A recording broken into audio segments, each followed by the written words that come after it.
de algumas pessoas, mas vamos começar porque a hora já lá vai daqui a pouco. É noite e ainda estamos aqui todos sem começar. Em primeiro lugar, queria agradecer a todos por se terem disponibilizado a vir até Viana hoje. Às pessoas de mais longe e às pessoas de mais perto, porque eu sei que é um grande esforço ao sábado à tarde estar fechado num auditório a falar de política, mas se nós não fizermos, quem vai fazer, não é?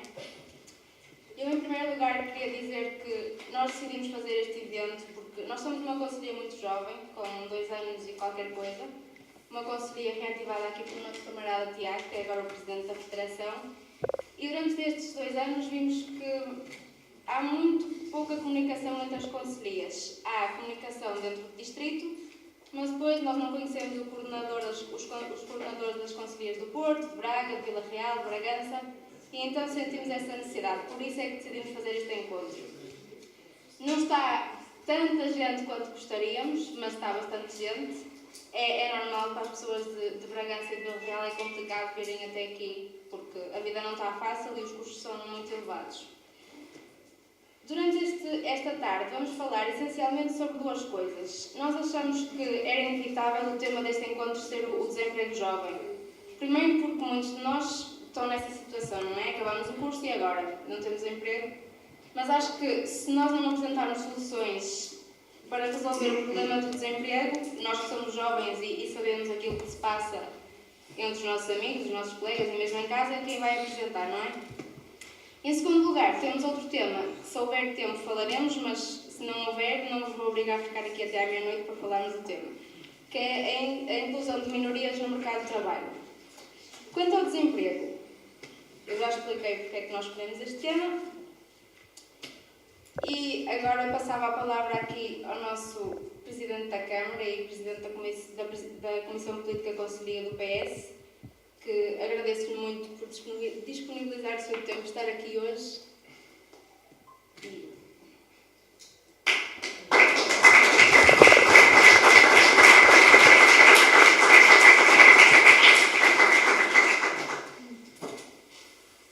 Muito boa tarde a todos. Eu começo por cumprimentar aqui os meus parceiros da mesa e agradecer desde já a Carlota tanto o convite que me fez para estar presente nesta sessão da Junta Socialista e dar também naturalmente as boas-vindas, não só como Presidente da Conselhia de Castelo, mas também como Presidente da Câmara, portanto a todos aqueles que nos visitam, espero que se sintam bem. Portanto, esta cidade também é vossa, portanto espero que voltem, portanto, que voltem sempre a Viana. Ora bom, eu não me preparei propriamente para esta sessão. Este já é o 3º seminário que eu intervenho hoje, ainda tenho mais 2 sessões, portanto preciso a abertura do primeiro seminário às 9h15 sobre equipamentos de proteção individual de segurança dos bombeiros.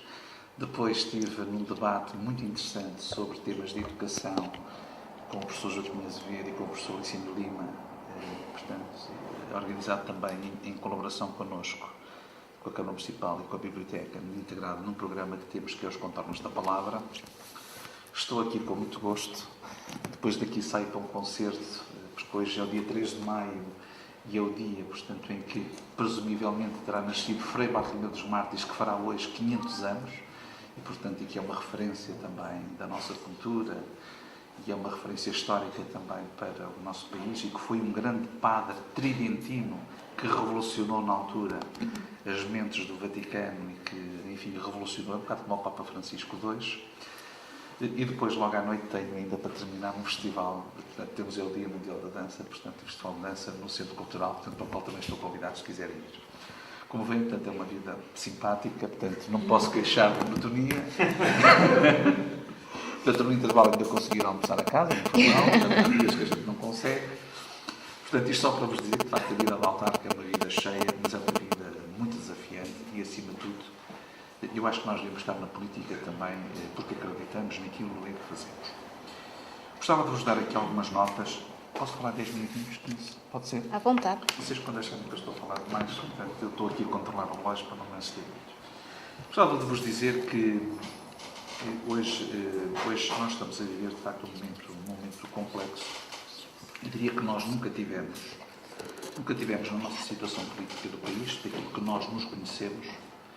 Provavelmente as pessoas mais velhas um pouco do que eu, já tenho 53, ou conta quilómetros não para, Portanto, se calhar aqueles que viveram os períodos da Segunda Guerra Mundial ou mesmo da Primeira Guerra Mundial poderão ter tido alguma dificuldade e sentido algumas dificuldades daquelas que nós estamos a sentir hoje. Mas eu diria que, do ponto de vista, digamos, vivencial, aquilo que é hoje a nossa vida, e nomeadamente a vida das gerações mais jovens, é um momento que nós não temos memória, portanto, no nosso espaço, portanto, de trabalho, portanto, que temos. E por isso eu diria que nós estamos num momento em que há aqui algumas alterações importantes, em que não só nós sentimos que há, digamos, uma grande imprevisibilidade no futuro, ou seja, nós hoje cada vez menos temos certezas daquilo que vai acontecer. Eu diria que há aqui um desconchavo estrutural e conjuntural ao mesmo tempo. Há um desconchavo naquilo que são as políticas nacionais, em que nós vemos, e basta ver na leitura política, e como estou num ambiente favoravelmente político, posso estar à vontade para falar de política, em que nós vemos que aquilo que são os atores políticos, mesmo de outras matrizes políticas, não se revêem, portanto, neste quadro de referências e nesta atitude política do cotidiano, por um lado. Por outro lado, há um desconchado do ponto de vista civilizacional daquilo que é a estruturação do Estado e das funções do Estado neste momento. Há também um desconchado do ponto de vista daquilo que são as relações europeias, daquilo que era ou não era, digamos, a missão da União Europeia e aquilo que era a Europa, portanto, uma Europa solidária, uma Europa de valores, uma Europa social, portanto, que também está em desconchado. E, por outro lado, também temos um desconchado a nível internacional. Se repararem, nós nunca tivemos uma situação internacional tão difusa, tão difícil, tão pouco solidária, em que, digamos, não se sentem também o peso das instituições internacionais na defesa daquilo que são a Carta Magna das Nações Unidas e aquilo que vinha já do tempo passado, que é chamada do precursor da própria ONU, que era a Sociedade das Nações. Ou seja, se nós virmos, nós temos hoje dos maiores ataques à humanidade, não só em África, mas também, por exemplo, aqui bem próximo, na Síria, e a comunidade internacional, portanto, assumia para o ar como se nada se passasse, tudo fosse, portanto, perfeitamente normal. Portanto, eu diria que nós estamos, de facto, num momento de uma grande complexidade. É evidente que na nossa história recente tivemos alguns momentos com alguma similitude. Por exemplo, nós sabemos que na década de 60 foi uma década, portanto, revolucionária, tanto nos anos 50, anos 60, em que houve na Europa também um grande movimento do ponto de vista político.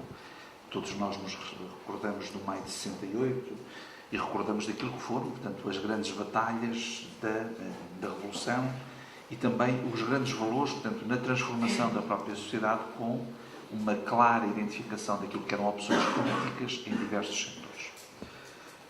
Hoje nós aquilo que notamos, e eu tenho muita pena de dizer isto a uma plateia de jovens, mas aquilo que nós hoje notamos é um autêntico deserto de ideias para encontrar soluções novas, quer seja no plano nacional, quer seja no plano europeu, mesmo até no próprio plano internacional.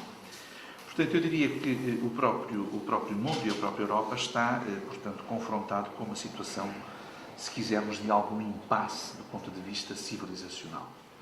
E em que, curiosamente, aquilo que eram as tendências mais radicais do ponto de vista político e económico, estamos a falar nas tendências liberais, portanto, do início do século, enfim, vocês naturalmente estudaram isso, o Fordismo, estudaram, enfim, portanto, o início, portanto, o dialogar da Revolução Industrial, metendo aqui uma picardia, até a própria Igreja parece estar um bocadinho desconchavada neste processo, porque mesmo nessa altura em que havia grandes atropelos do ponto de vista civilizacional àquilo que era, portanto, a utilização de uma mão de obra com a exploração, o não respeito pelos direitos das famílias, por aquilo que eram os proletários, que eram aqueles que tinham a prole, eles tinham de trabalhar no início da Revolução Industrial. Já na altura, o Papa Leão XIII, na sua carta, na sua primeira encíclica, com as intervenções sociais, que foi, portanto, a Rerum Novarum, portanto, já alertada para as consequências de uma utilização, de uma exploração capitalista, portanto, do proletariado, portanto, e das pessoas. Hoje nós notamos isso, portanto, e hoje notamos que, traduzindo também àquilo que era um bocadinho no passado, porque há uns anos atrás naquilo que eram os maiores teólogos da libertação, nomeadamente na América Latina, onde tínhamos o Dom Helder da Câmara, Dom Paulo Arnes, enfim, o Clodoveo Schwab e muitos outros, foram precursores de que a Igreja tinha que ser a voz dos que não têm voz, e da famosa intervenção do Dom Helder da Câmara, que dizia que nós não podemos falar de Deus a pessoas com fome, primeiro temos de tratar da fome, depois falar de Deus. Portanto, haveria de facto esta preocupação. Mas hoje mesmo, com tanta fome e com tanta dificuldade que há em Portugal, parece que as vozes daqueles que deviam ser a voz, não ter voz, já estão um bocadinho distraídas, portanto, se calhar, a tratar de alguns assuntos, como ainda vimos agora no telejornal, à hora do almoço, portanto, de um cardeal que terá feito a reabilitação de 2 apartamentos no Vaticano, pela módica quantia de 2 milhões e tal de euros. Portanto, são estes, de facto, os tempos que nós temos, que são tempos difíceis e que são tempos, de facto, de grandes contrastes do ponto de vista civilizacional. E, portanto, isto coloca-nos a todos, portanto, numa dificuldade.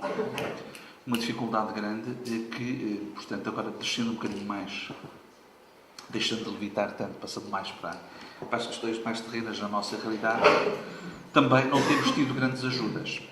E aquilo que nós esperávamos, portanto, num processo em que o nosso país teve que enfrentar, fruto de uma conjugação malévola, tanto das esquerdas com a direita, das esquerdas mais à esquerda com a direita, no fundo nós tivemos, naquele famoso dia, portanto, na Assembleia da República, em que se conjugaram, digamos, eu diria assim, o eixo do mal na altura para deitar abaixo do nosso país, porque havia algum interesse.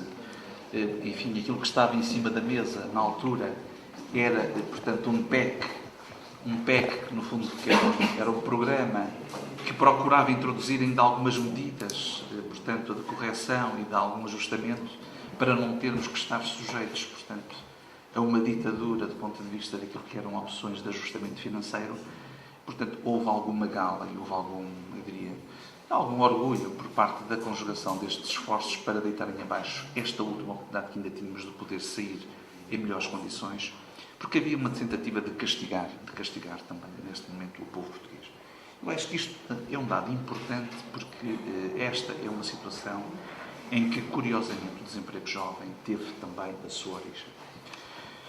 E, portanto, nós vivemos, portanto, esta intrusão, este percurso, portanto, ao longo destes 3 últimos anos, em que aquilo que se esperava, portanto, das nossas forças políticas, daquilo que nós esperávamos da nossa governação, era que, naturalmente, associados a um programa de estruturação orçamental e de ajustamento do ponto de vista financeiro daquilo que era a despesa pública, um conjunto de ações, que houvesse ao lado também aquilo que se chama o desenho, ou pelo menos um esboço, mesmo que não fosse um desenho, um esboço de uma política económica que pudesse ter alguma aposta no crescimento e no emprego.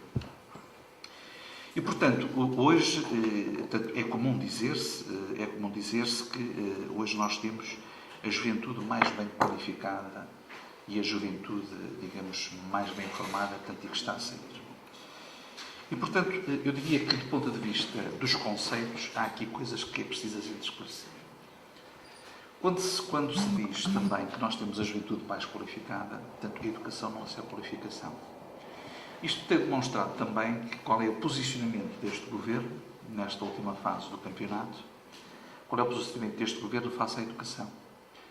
Aquilo que se procurou fazer com, digamos, o apoucamento daqueles que fazem do serviço público de educação, portanto, do serviço de qualidade, mas, acima de tudo, também a procura de tentar menosprezar aquilo que eram áreas do domínio da educação, que não eram propriamente as áreas tecnológicas ou as áreas científicas, mas que eram as áreas, por exemplo, das humanidades.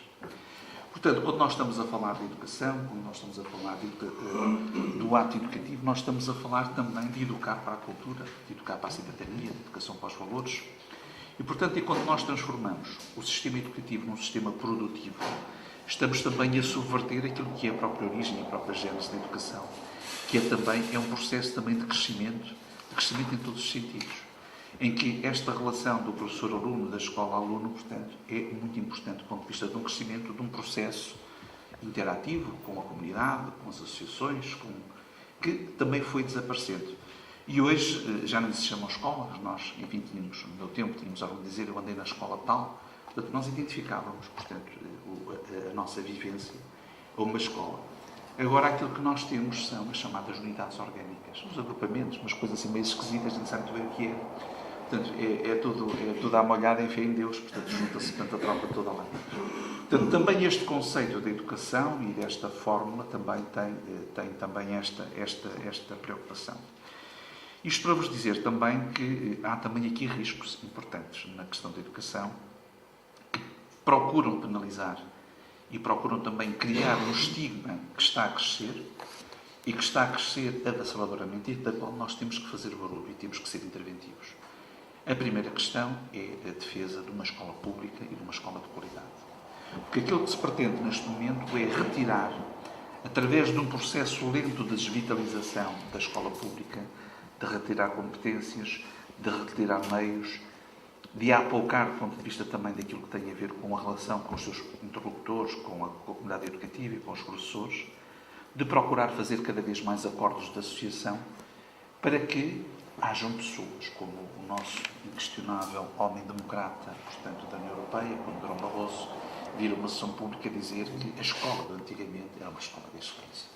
Que era a escola que só permitia às senhoras ir até o terceiro ano escolar, não é? E que permitia, portanto, rapazes e raparigas, cada um do seu lado, não é? Vocês não podiam estar aí sentadinhos, portanto, encostadinhos uns aos outros, não é? Tinham que estar, primeiro fazíamos uma ação para os homens, depois fazíamos uma ação para as senhoras. Portanto, que permitam também dizer estas barbaridades, portanto, no sistema. Mas isto tem, de facto, uma questão ideológica por trás. É que aquilo que se pretende é, de facto, causar problemas à escola pública, dando-lhe menos condições para que, através do chamado cheque-oferta para a educação, as pessoas possam escolher. Possam escolher quando, digamos, a função social do Estado também de querer o melhor para as suas gerações e para a sua juventude, seja também uma função. Meus amigos, há teses e há estudos feitos e há ensaios em que dizem que a educação pode também ser um fator de desigualdades. E é na medida em que nós perdermos a capacidade de que todos os jovens, independentemente da sua origem familiar, da sua origem rássica, da sua origem económica, não possam ter acesso à educação e na sua plenitude, nós não teremos verdadeiramente uma sociedade democrática. E este é, de facto, um aspecto importante que está, portanto, em cima da mesa. Outro aspecto importante também é uma novidade que começa a aparecer com algum sentido e que, curiosamente, está a ser patrocinada pela Alemanha, que é da diferenciação logo à partida, como se tivéssemos que pôr um estilete, digamos, ou um estigma em cada um dos jovens, de que, a partir da idade X, em que são encaminhados para a escola profissional e os outros é que podem ir para o ensino superior, quer seja politécnico, quer seja outro tipo de ensino. Portanto, esta diferenciação do ponto de vista do percurso educativo autónomo é também ele precursor de alguma estigmatização. Eu diria, é quase que uma, desculpa a minha expressão, é quase ruminar o processo do passado e tentar transpor o passado para o futuro. Portanto, como se o que eram os exemplos do passado fossem, de facto, exemplos do futuro. Não está em causa que nós precisamos ter um bom ensino profissional. Não está em causa que nós precisamos ter temos que ter as melhores escolas. E é para isso que todos devemos trabalhar. Agora, o que não é justo é que se faça uma diferenciação à cabeça e que essa tem que ser uma opção em liberdade dos atores, neste caso dos alunos, da escolha daquilo que é do seu próprio percurso educativo. Portanto, este saberia que é um tema importante que está em cima da mesa e que vocês têm que estar atentos também. Relativamente às questões do desemprego jovem, ele é de facto hoje um problema grave, não só aqui, mas em toda a Europa. Não sei se viram recentemente alguns indicadores que foram transmitidos a nível europeu, em que, portanto, as taxas de crescimento, as taxas do desemprego jovem na taxa global andam entre os 9% e andam entre os 9 e os 60 e tal por cento dos jovens. Curiosamente, os 9% é na Alemanha. Portanto, da taxa de desemprego jovem, 9% é a taxa de jovens, e 60 e tal por cento, se não me falha a memória, acho que é na Grécia. Portanto, e nós estamos com uma taxa que subiu agora na ordem dos 36%, 37%. Portanto, isto significa que nós temos, neste momento, no nível do desemprego, e essa deve ser uma preocupação nossa, portanto, enquanto socialistas, enquanto homens, portanto, que acreditam de que vale a pena lutar, que temos que criar oportunidades e que também a geração mais jovem Mas nós temos neste momento dois patamares diferentes do ponto de vista de desemprego que são altamente preocupantes. É o desemprego jovem, porque no fundo estamos a ver que, e é preciso encontrar soluções políticas para isto, porque de facto são gerações que saem, portanto, com qualificações, como eu disse de início, mas que também têm que ter a oportunidade de ter um projeto de vida e de acreditarem, portanto, naquilo que é também um projeto europeu. Mas há também um outro desemprego que nos deve preocupar a todos, que é um desemprego de longa duração, que são aquelas pessoas que hoje já se diz à boca cheia. E a forma como se diz isto é tão gritante, do ponto de vista de ser tão desumano, mas que passa na comunicação social como se fosse uma coisa normal. Quer dizer-se que algumas pessoas, depois dos 50 anos, já não terão mais emprego até o final da sua vida. Portanto, ou seja, nós que estamos a aumentar as taxas de desemprego, a idade da reforma para mais tarde, aquilo que se assume logo à partida, portanto, num país, é que há gente que já não vai ter capacidade de entrar mais no período de emprego. Portanto, isto é dramático do ponto de vista de quem são os nossos promotores políticos de primeira linha, portanto, que não haja, portanto, uma assunção daquilo que era importante. E o que é que nós precisaríamos? Eu diria que as questões do emprego e as questões do crescimento são questões fundamentais. Porque, e vou-vos dizer a minha experiência, mesmo sem ser a componente política, a minha experiência é um bocado esta, é que se nós não dermos condições às pessoas, porque o trabalho é a forma também de nós nos afirmarmos com a nossa dignidade. O trabalho é uma forma de nós também nos sentirmos realizados. É um processo de realização pessoal. Há um investimento, houve um investimento de cada um de nós. De cada um de nós. Há um investimento em si mesmo. Há a sua própria autoestima, há o seu conjunto de valores, a sua conjunto de propostas. Se nós não formos capazes de o pôr em prática, podemos às vezes, enfim, ter algum sonho e julgar que o emprego que queríamos ou o curso que queríamos, que era XPTO, e chegamos lá, não é XPTO, é XPTO menos X. Mas isso, enfim, como dirá outro, é a vida, não é? Mas o que é certo é que nós temos que dar a esta geração, digamos à vossa geração, esta capacidade de poder cumprir o vosso sonho. E este é, de facto, um aspecto importante do ponto de vista de uma análise política que nos deveria de convocar a todos, não só aqui em Portugal, mas a nível da Europa, para termos que encontrar medidas que pudessem, portanto, não termos esta mancha tão difícil que temos de desemprego jovem, que poderá ter dificuldades acrescidas. Eu já passei os meus 15 minutos, vou já terminar. Que é o seguinte, e este é o problema que se vive um bocadinho na Europa sobre isto. Eu estou a falar um bocadinho na Europa porque vamos ter agora eleições europeias, não sei se já se aperceberam, e que normalmente também vos dou esta nota porque as eleições europeias são eleições muito importantes. Porque é na Europa que se decide hoje aquilo que são o nosso destino comum. Eu não diria que os nossos parlamentos são faz de conta, mas os nossos parlamentos são muito já parlamentos com alguma mediação do ponto de vista daquilo que é a questão política. Porque, reparem, nós não podemos aprovar nenhum orçamento sem primeiro termos uma DEL. Não podemos aprovar nenhum orçamento sem termos primeiro o nosso documento dos próximos anos, como é que vamos reagir. Portanto, as taxas estão todas combinadas na União Europeia, depois sim, senhora, está tudo ok, agora vai para o Parlamento, agora faz o resto. Ou seja, o que é que nós partilhamos, de certa forma, o poder numa casa comum. E isto é importante também, que haja esta preocupação também de que haja uma participação, porque é cada vez mais lá que se decide aquilo que é as preocupações ambientais, a discussão, por exemplo, da poluição atmosférica das cidades, como é que ela é feita, quais são os níveis, como é que isso é organizado. É lá que se decide, por exemplo, quais são os apoios comunitários para aquilo que são as soluções. É lá que se decidem quais são as prioridades, por exemplo, do próximo plano comunitário de apoio, quais são as grandes linhas de orientação, aquilo que é elegível e que não é elegível, aquilo que pode ter dinheiro ou não pode ter dinheiro, aquilo quais são as opções. Portanto, a Europa é, de facto, um centro em que a nossa participação tem que ser cada vez mais percebida e entendida. Portanto, eu diria que este tema também do desemprego, infelizmente, na minha opinião, e das questões do emprego, não estão a ser, na minha opinião, estão a dizer aquilo que eu sinto, do conhecimento que têm, não estarão a ser suficientemente colocadas no centro do terreno.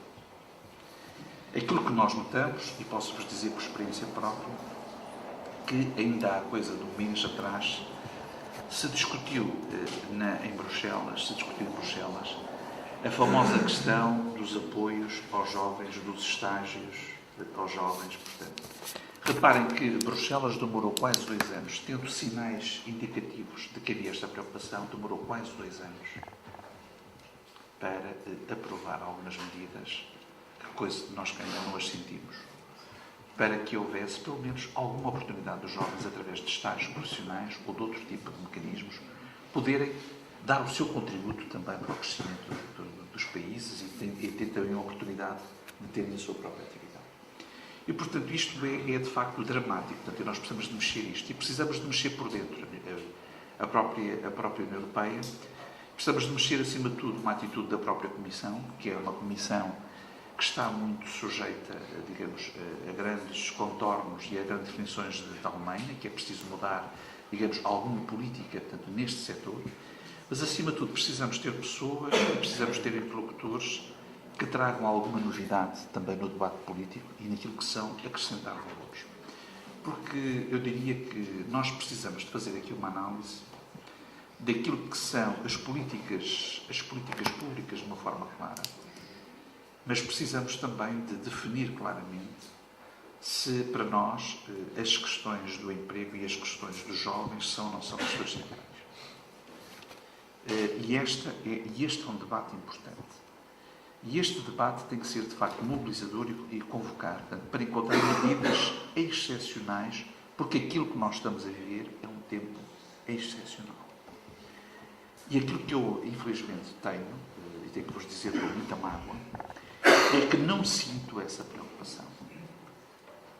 Não sinto essa preocupação ao nível do nosso país, como não sinto, portanto, essa preocupação, neste momento, também a nível do debate político. Portanto, estamos a discutir muitas vezes aquilo que são questões acessórias e questões que são naturalmente importantes. Toda a gente acha que o déficit é 3%, porque é que é 3% e não é 3,5%? É muito importante, mas o importante não é isso. O importante é que por trás do déficit estão pessoas, estão famílias, estão países, estão comunidades, portanto, e essa é que era importante. E acho que nós nos devíamos de centrar, portanto, neste debate, nesta procura de soluções, de termos soluções mais engenhosas e mais capazes também para este tipo de situações. Era um pouco isto, dar-vos também esta minha perspectiva também sobre estas matérias e dizer-vos que, pronto, da minha parte estarei disponível para qualquer desafio que me tentem fazer, portanto, naturalmente, para trabalhar estamos sempre disponíveis e, acima de tudo, para trabalharmos em causas em que acreditamos e, acima de tudo, acreditarmos de que, como diria o outro, Portugal vale a pena e que a Europa faz parte do nosso destino comum. Muito obrigado.